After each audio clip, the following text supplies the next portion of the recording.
Ragazzi, le prime parole da vincitore europeo. Ragazzi, devo dire solo una cosa. Digle, ti aspetto al mondiale. Hello guys, welcome back on my YouTube channel. Today we are here with the first winner of the first European Bandai Card Game Fest, ENRICOMARIA RUSTICO. Hi guys. He got his spot for Woods with his friend Dicle. So very lucky. he got the first place with DOFLAMINGO, Doffy Bait, you know? Yes, bait deck. Best deck, no? Best bait deck, yes. Best bait deck. Enrico, if you want to explain your matchups from the Swiss and Top Cut. Yes. So it was a very long tournament. We expected that, so I wanted to bring a deck that was really consistent. And I think BY and Doffy were the only two options for this tournament. Because the other decks were good, but in the Top Cut you needed something like Doffy or BY to win, I think. So my matchups were, so my first 6 rounds were quite bad, I would say. I started 3-3. My first match was Yamato. I won, was quite easy. Then I played Nami, also super free. And then I lost twice to Purple Luffy, that saw 2 7-cost kids, couldn't do anything. And then I lost to a mirror match. After that, I played the BY, I won, and then I played the Reggio and I bricked like crazy and I went 3-3. And then from there, I had to win all my games because the top cut was 128, so you needed 9-3 to get into the top cut.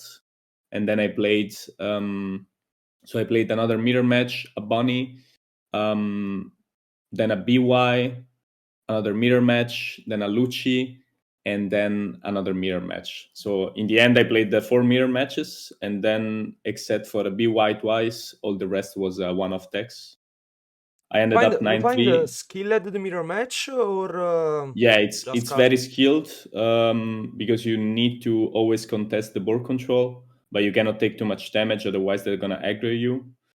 And there are a lot of key cards. So actually, I also noticed in the 12th round, I played a really good player, and he saw more key cards than me, but he used them, I think, in a less efficient way. So I managed to win. You have so many important cards in the mirror match that you don't need to see all of them. You only need to use them very well. I think Teach is one of the best, and the law that bounces is also really important. But sometimes you can really you can turn around the game with only gravity blades. So if you use it in the right spot, you can just win the game. So I think it's very skilled. It's I prefer to go second. I noticed because before the tournament I wanted to go first, but then I noticed during the tournament that going second was better. Only because on turn 8, if you have Teach developed, you can just gravity and then leader effect, play the law and do a really huge tempo swing, and that play is like game changing. So yeah, in general, top cut. The Swiss was really difficult because of course 12 rounds and we played all of them in the same day. But in the end, I placed 111th, so I barely made it into top cuts. And you never choose the dice, right? No, not a single one in the top cut. So I was always basically everybody let me, like for example against BYs, you want to go second, and I was always starting first, so it was very difficult. In the top cut, I played 7 black decks. I played the first round ST14. That is actually, I think, the best black matchup because they cannot really deal with the multiple pieces. So if you see the Gym Best, it's quite easy. And I won 2-1. Then I played Smoker. Pretty much the same as ST14, is a bit better because they can develop Tashigi on curve, and it's really strong. I won that one. It was a really close matchup. And fortunately, I tested the Smoker a lot because one of my friends was playing that deck in the tournament. I barely won 2-1. And then after that, I played 4 BYs in a row. So I played Christian Kurla, a really good player, that beat me in March in another regional. So I had my revenge. It was a really close matchup. I won for a time. I also noticed that in the top cuts, Doffy against BY is really strong because of time. There is not really time to play 3 games because it's a really slow matchup. So especially in the top cut, is quite easy to go to game 3 and you just start with 5 lights. Of course, you have the advantage because you just develop board for free and a swing for 7. So it's easier to win. But yeah, I think with Christian was the only one that I won at time with BY. Then I played Johnny, one of the best players I know. I was set to kick him out, top 16. He played very well. He was very unlucky game 3. After I putting him for 7 cards, he didn't draw Moria for 3 turns. So that's why I won. Yeah, the crazy top cut. Yes. No, I was expecting a lot of BYs, to be honest. So it was the matchup that I tested the most. I think I had in general, 80% of my testing gains were against BY because all of my friends were playing BY at the tournament. So I was, he was the only that I could play against in my testing group. And then after Johnny, I played a German guy. I don't remember the name. He was really good as well. He was playing a really strange list with Isho as well in BY. But yeah, at some point he was not even respecting my puttings. I was not drawing them, so I was getting mad. But then, yeah, okay, I managed to win game 3 quite easily because he didn't respect the putting, and I just put in for 9 cards, and I won. And then top 4, everybody saw it against Angelo as well, really good player. It was the only match in the top cut that I won 2-0. I was quite surprised as well, but I was lucky with the trigger for the gravity blade. And then the rest, he also didn't saw Amori at some point in game 2. I think after you put in your opponent in this matchup, if they don't see the Moria, your chances to win are super high. Yeah. So if usually you have the kite on board too. Yeah. If they don't answer with Moria, they never put pressure and you just win. Because basically when you play against them, if you play the Tenko Kaido, you always protect your life the whole game. So you arrive at that point when they awaken, you still have 5 lives and you have a lot of time to just eat their hands slowly. And this deck has an insane value, so you can just have infinite cards in your hands. And then in the finals as well, everybody saw it. I was quite lucky. Lucci is a really tough matchup, in my opinion. I won because Joshua didn't swing for little. When I had 9 cards in my hand, I couldn't counter in that point. So I bluffed. All the people asked if you can counter that Joshua attack didn't or want not. to know, so I hope he doesn't see the video, but I didn't have it. So I bluffed and he did an attack. He made the safe play, but it was not enough because, I had little with what I had on board. And then game 3, sadly, we had to play at time as well because the venue was closing. They were kicking us out, basically. And also there you establish a point where you have a lot of life. A lot of people wants to starve you because, it's not even mandatory because they always need to go on pieces. So you are always at 5 or 4 lives. So that's why in top cuts with time, of course, this deck is really strong. Also, this meta is quite slow, so it's not even if you play fast, you can in 3 games are really slow, and one piece, 1 game can be really slow. So yeah, especially in top cut with 1 hour in this meta with black yellow, you arrive a lot of time in overtime. So yeah, it's strong. Yeah. Okay, show us your deck list. Yes. Finally, the last deck list of OP 8.5 because we have this meta. But actually, this deck is super strong in OP9, so you can take this as a basis. So let's see, a lot of stable cards actually. 4 Peronas. I don't need to explain why we play this card. It's really strong. When you go first, you always mulligan for this. It's like the strongest opening. And in general, also with slow games against NL, for example, I didn't play a single NL this tournament, but against BY and NL, you always want to bounce the Peronas just to look for the flex cards that you play for those matchups. So for NL, you only want to see the Kaidos.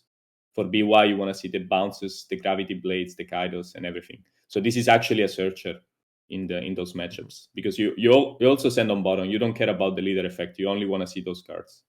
So it's I think this is like the last level of skill of the deck when you understand how to use Perona very well.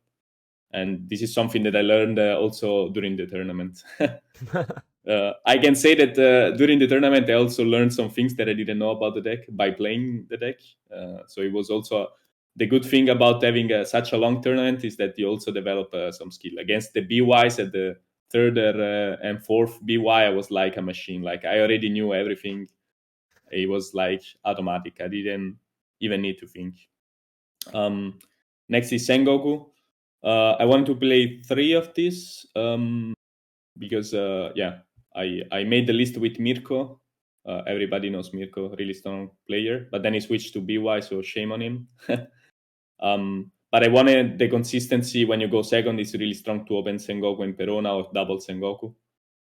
So I wanted just consistency, and I don't know. I like to play 4 of this. So it's a really strong. It searches a lot of things. It's just a good searcher. Okay. Then we have the 7 Warlords package, a lot of staples, so I don't need to explain Weevil. I don't know, this card is nuts. Yes. The new law, this card is insane as well. Big Tempo Swing, really strong against BY as well, because they want to develop the small guys to shrink their hands against pudding. And you always want to play the law to bounce them, so you never want to leave anything on board against BY. And you always bounce himself, so you can loop it with Teach. So it's really strong, because also in the mirror match, you do the same. You loop it with Teach, you always bounce himself, goes back to the top deck with Teach, and then you do a tempo play for like no mana, basically, because Teach is like free. So this card is really strong for the tempo. One of the best cards in this tournament. Yeah, probably one of the MVPs of the deck. Yes. Then we have the boss. Okay, this card is like Weevil, is over like 4 cost 6k, strong effect. Like I don't need to explain. Like it's really strong. It gives consistency to the deck in general. I like it a lot when you go second. You can just play this on 6 and do leader effect. It's like a Jinbe basically, because you develop 2 pieces and you have a 6k blocker. Is really strong. A lot of decks, they want to play on curve, so they cannot even swing because you have a 6k. So it also gives you like a free counter basically. Then of course, this card is stupid. It's just too strong against, especially against black decks. They cannot deal with multiple pieces at once. So this puts a lot of aggro onto your opponents. This is a staple card. I don't need to explain. Teach, also new card. So with Teach, I wanted to play 4, but then I saw that you actually want to see only 1 during the game. So I think 3 off is right, and I needed space for my flex spots. So he was the only card that I could cut.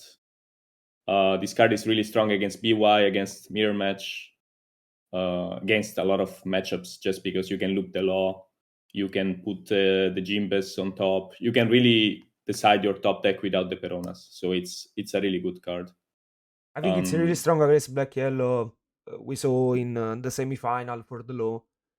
Yes, especially because the 2 extra manas per turn, because you don't really care about hand advantage in that matchup, but you need more dons to put the pressure.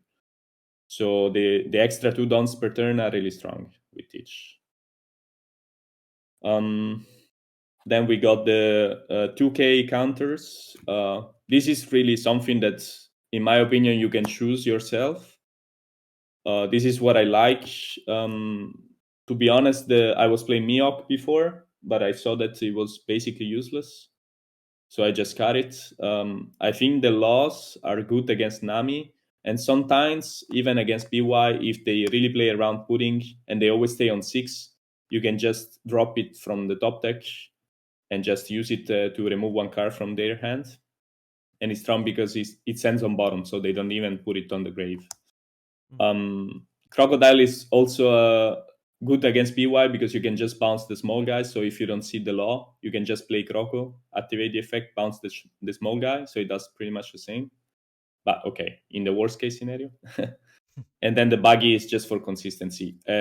you don't really care about using a 2K as a Perona, because with the law you always bounce it at some point, or with the Josu. So this card, even if you play it, nobody's gonna destroy it because they don't care. And there will be a point in the game when you can bounce it for free, so you never lose it actually. And it gives consistency to your turn one. So if you really break, you start first, you don't have Perona, but you have Buggy, you can just Buggy and leader effect, and then you start. So it's also pretty stable. It's 10 2Ks, I think is the right amount. Then we have insane card, the Josu. This card is just mandatory, I think, in a BY meta. You have to play this to remove the 5-cost guys, and yeah, it's just a 7K swing for free. Again, BY has to play always 7K in one life because you play the Parfum. So the Josu is just too strong. Like, it puts a lot of pressure. It eats cards for free. It's difficult to remove as well because their leader is going to be always 9 because they put 2 dons and 7K. So with 2 cards you can save it. You always save this guy. So I don't know. It's just too strong. I think you need to play this in a BY meta. If BY were not meta, you could cut this, but this But is not it's the good case. now. Yeah. Then MVP of the tournament. This was the best card in my deck by far. Gravity Blades. At some point during testing, I was not playing this card, and then I realized, like, you cannot play without this card. It's just too strong. I was playing 2 at some point, and then I went for 3. Because basically you want to see 2 during the game against BY. So 3 is usually when I want to see 2 cards of the same, I play 3. And also with the type of gameplay with Peronas, you really search for this. And yeah, I say MVP because a lot of times they develop small guys on board, and because you force them to with the pudding, and you just gravity on 2 small sabos. It's I did it against Angelo as well. If they don't see small sabos the whole game, it's over. And yeah, if they already lose 2, like they have to see the third one, it's very difficult for them because probably they already played all the searchers early game. So yeah, also the trigger is insane. I won, I think, 3 games in Top Cut because of the trigger of this. 1 in Swiss as well. So I can say I was very lucky, but I think this card is just insane. Also in the mirror match is insane. So yeah, you need to play this. Mirko wanted to play 4, but I don't I know. think next I was not meta convinced. you have to Yeah, play maybe it. next meta, Yes. but Parfum. Oh. Okay, so the only reason why I play this is because I thought that it was an open decklist in the top cut.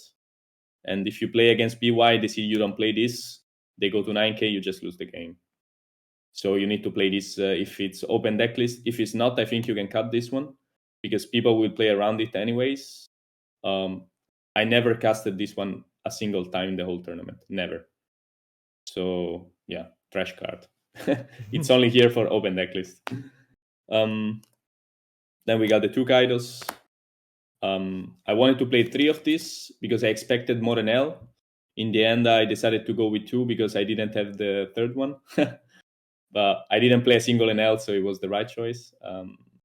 You never play 2 Kaidos. It's really complex to play 2 Kaidos because you don't really have time against any matchup, except for NL.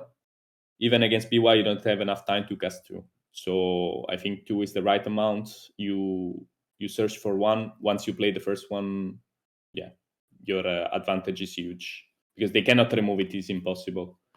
Like they need to have a Kuzan developed, that it's very rare because with the loss you can just bounce it, and it's not good to play Kuzan in this matchup for them because they really risk to fill their hand too much against pudding. And yeah, I think not a single BY removed this guy when I played it, so I think it's the key card for that matchup. And that last card, of course, pudding. Okay, Really this key card is card. nuts. Yes. I wanted to play 4 at some point because I don't play the Morias, if you noticed. I don't like the Morias, to be honest. I think it's a decent card, but I wanted to have more spots for these flex cards. This card was trash in the Swiss. I didn't play a single pudding in the Swiss because everybody was playing around it. and the people that could not play around it was lucky because I didn't draw it. So at some point I was playing against the bunny. He had 12 cards in his hand, and I didn't see pudding. I still won because he had like, I think 8 bricks in his hand. I went for like, I don't know, 7 into 10, and he just died. But okay, also in the top cut, this was a key card in the top cut. I think almost every BY I played pudding against them, because you don't really care about a lot of cards. You care about 7 cards or more, and it's just to break their hand, because BY is a deck that arrives late game with a really good hand, and you just want to break them. And if you are lucky enough to break them in a way that they don't even draw Moria, you just win the game. If they miss even one single turn of Moria, it's over because they use too many cards. So yeah, pudding is just insane Okay. card. Do you have But I think 3 was good. do you have some shout out to do? Yes, too many actually. Of course, to Digle. I'm gonna go to wars with him. He's one of my best friends. We played together for now 8 years since we met. I still can't believe we go both.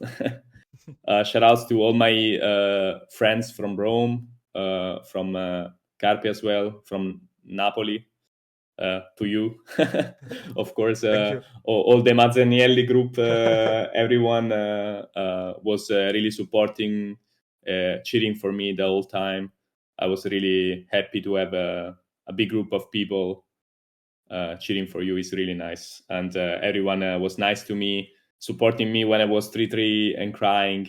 I didn't expect to get this result, to be honest. And yeah, other shoutouts. Mirko helped me out with the deck list. We spoke some days before the tournament. And to Arman as well. I already made a post on Twitter, so you can check it out for the shoutouts. But I was about to drop Doffy, and then Arman went second in UK. And I was like, okay, I need to play this deck. So yeah, Give you he hope. just motivated me, even if we are not a very close friends. He was always cheering me up during the tournament as well. So shout out to him. And then last, of course, to you, Gigi, for the exposure and everything, support. Yeah, and everything. I mean, what you do for the community is really nice as well. Thank you, bro. So And boys, follow Enrico on Twitter. I will leave you the link in the description, and follow the channel for this kind of content. Thank you, Enrico, for the deck profile. You are amazing, amazing tournament, and all the best for your words. Bye bye, thank you very boys. much, Gigi. Bye.